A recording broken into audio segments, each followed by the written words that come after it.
J'ai vu de quoi la Florida Power and Light était capable. Que vous ont-ils fait?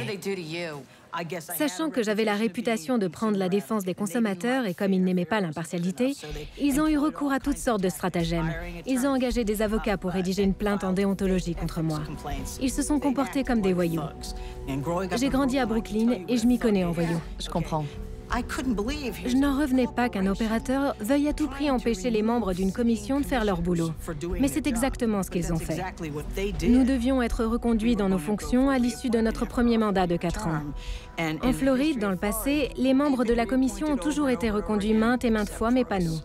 Le public n'avait donc plus de commission des services publics, ce qui est totalement inique. Le pire de toute cette histoire, c'est que la Floride, l'État du soleil, ne tienne pas compte du soleil. Exactement.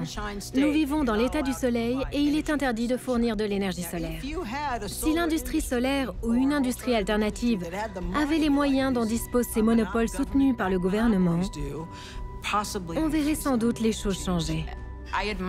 J'admire ces gens que j'ai rencontrés qui n'ont pas baissé les bras. Absolument. C'est tellement difficile. On ne sait pas ce qu'il faut faire. Parce que si vous renoncez, vous leur laissez le champ libre. C'est pourquoi il faut continuer à se battre, à avancer. Si vous avez vraiment de bonnes raisons de faire ça, il faut aller de l'avant et le faire. Désolée.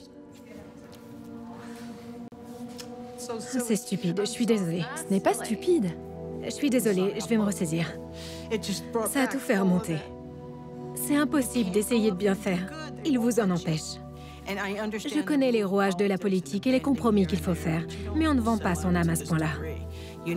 Quand on sait que l'énergie solaire est une bonne chose pour la Floride, qu'elle va créer des emplois, que c'est une industrie pleine de promesses, comment peut-on rester là sans rien faire? Quand on sait ce qui va se passer sinon. Absolument.